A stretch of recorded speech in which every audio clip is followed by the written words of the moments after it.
مساء الخير، أو يمكن مساء الحنين. أنا مروة حامد ومن شباك قديم. هاتوا معاكم كوباية الشاي وافتحوا معايا شباك الليلة، وتعالوا نشوف اللي مستنينا وراه. حكاية، ذكرى، رسالة، ولا يمكن جزء صغير من نفسنا نسيبله فرصة يحكي، أو يمكن إحساس قديم راجع يزورنا من جديد. يلا بينا نفتح الشباك. وعملت ايه فينا السنين، عملت ايه. فاكرين لما قلتلكم إن البرنامج ده مش برنامجي لوحدي، وإن أي حد عنده حكاية، ذكرى، موقف، أو حتى إحساس حابب يشاركه يبعته؟ من كام يوم وصلت لي رسالة، صاحبتها طلبت حاجة واحدة بس، قالت لو هتحكيها من فضلك بلاش تقولي اسمي. وعلشان وعدتها مش هقول اسمها، بس هقول لكم حكايتها زي ما هي طلبت. جات لنا جوابات كتير، انما اهم جواب يعني لقيت.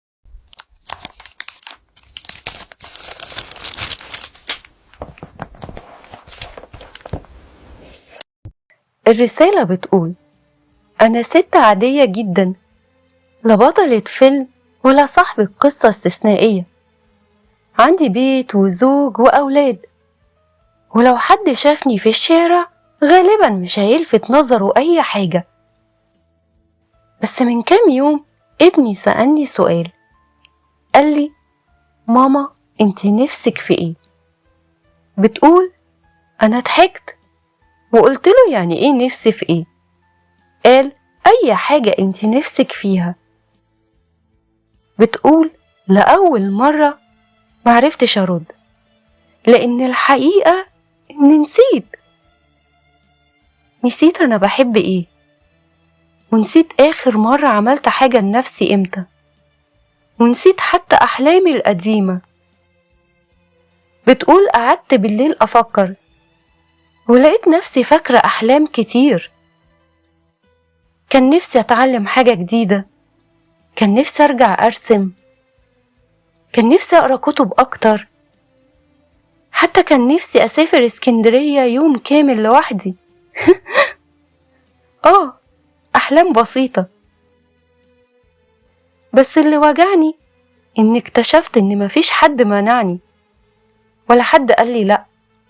أنا بس كنت كل مرة بأجل نفسي لبكرة، لما الأولاد يكبروا، لما البيت يهدى، لما الظروف تتحسن، لما أفضى، لما وبعد سنين لسه مستنية لما. السنين فاتت وانا مش دارية بيها.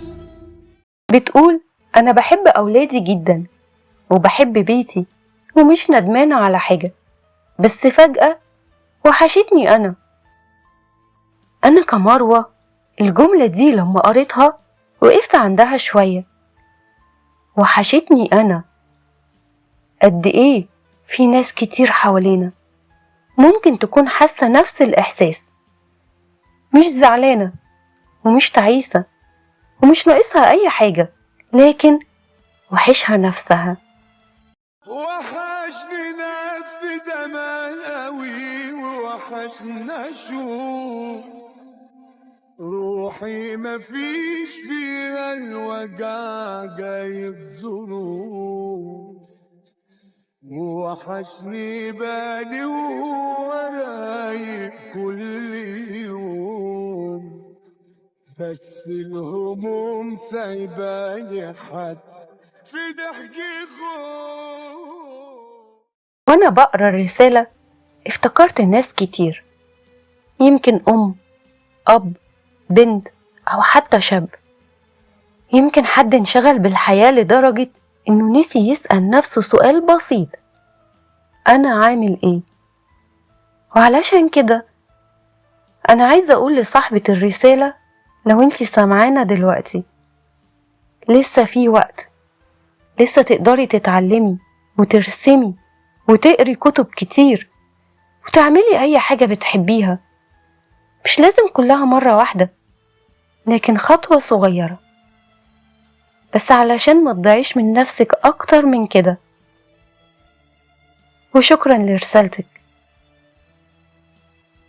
وانتوا بقى، آخر مرة سألتوا نفسكم أنا نفسي في إيه كانت إمتى؟ وإيه الحاجة اللي وحشتكم من نفسكم القديمة؟ احكولي، يمكن الحلقة الجاية نحكي رسالة جديدة من واحد أو واحدة منكم. ابسطي نفسك، اشتغلي على نفسك. يعني اعتبري ان انتي بروجكت، انتي الست دي انا بروجكت. انا بحب ايه؟ انا ايه اللي بسطني؟ ايه طموحاتي؟ ايه الحاجات اللي كانت بتسعدني زمان وانا نسيتها؟ اتعلم حاجة جديدة.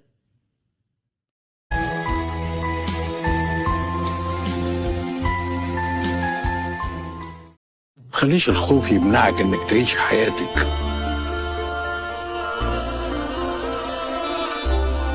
الانسان بيندم عن انه ما عملش، مش عن انه عمل. وفي آخر الحكاية، أوقات كتير بنفتكر نسأل عن كل الناس وننسى نسأل عن نفسنا. كنت معاكم مروة حامد ومن شباك قديم.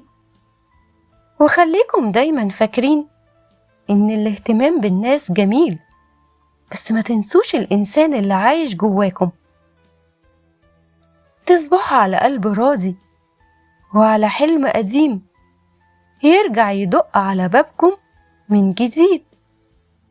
اللي قادرة عالتحدي وعلى المواجهة، واللي قادرة في خوفها تعلن احتجاجها، تبقى هي دي الأحق إنها تقول ألف لأ لو لقيت أيامها مش ماشية بمزاجها.